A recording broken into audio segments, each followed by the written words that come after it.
Hello, and I hope you're doing well. I thought I'll try this new way to communicate my thoughts on investing and the current market scenario as well.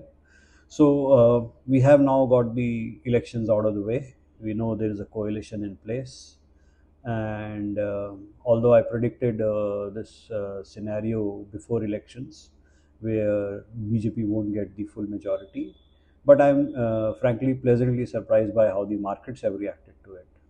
So although we had a blip on the result day, but thereafter markets have been just unidirectional, just galloping along and more fiercely. So we are almost touching 80,000 on the Sensex. So where does it leave us now? So in terms of long term, I don't think so. There is problem in the Indian economy. We have our consumption engine running stronger for us with the kind of demographics we have.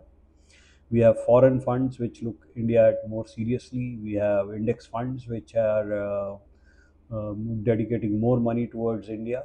So all that is in place. But what is the short and the medium term looking like?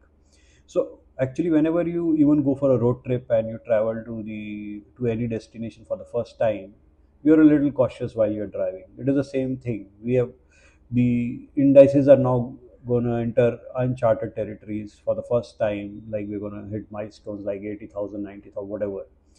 And there are bound to be corrections as well at some point of time. There could be one. The reasons market find their own reasons. I don't think so that valuations are alone a reason to get worried about, because when the valuations are high, any reason can impact big time, but valuations themselves cannot become the reason, as we have seen in the past. Now, what do we have in July? So I think there are two data points which we must look at. One is the corporate results. Corporate results for the Q1 of FY25, and also we have the budget, which is an important pivot point for the market. So there could be rumors about taxation and all, but we won't waste our time predicting what is going to happen in the budget. We should be prepared. So how do we get prepared? So as I've always said in my previous communications, in any fall, if it happens, there are three kinds of investors. One is those who basically have got all the money invested, so they will continue to wait. Second is one who get fearful and exit the markets.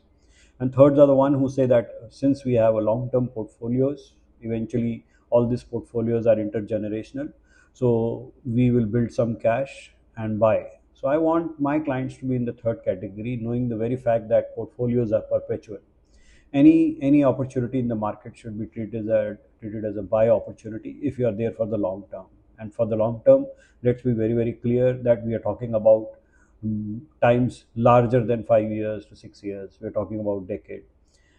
At the most, what do clients do? Clients want regular income from the portfolio. That can still continue. That can, for many of my most of my clients, can start immediately.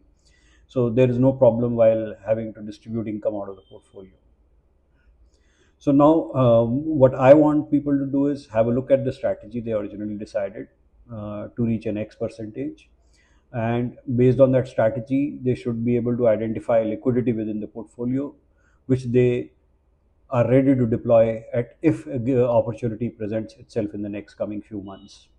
Because from here till about US elections, I feel that despite the fact that there are chances that the market rally might continue, there could also be possibilities of an opportunity getting presented. So I want all of us to be prepared for that. India is a good story right now for longer term. Yes, caution in the short and the medium term is advisable, because we have had unstoppable run up since the last April 2023. We have seen markets just unidirectional, and of course some cooling, whether it is a time correction or a price correction, might come through. But if we are prepared, it doesn't matter to us, and therefore we should all look forward to having a control on the portfolio through liquidity, sticking to the strategy, no experiments at the peak of the markets. I've always been a promoter of mutual fund as a vehicle, because they are simplistic solutions and they have worked in the past. And I have come across many people who have tried various things other than mutual funds and then felt sorry later on.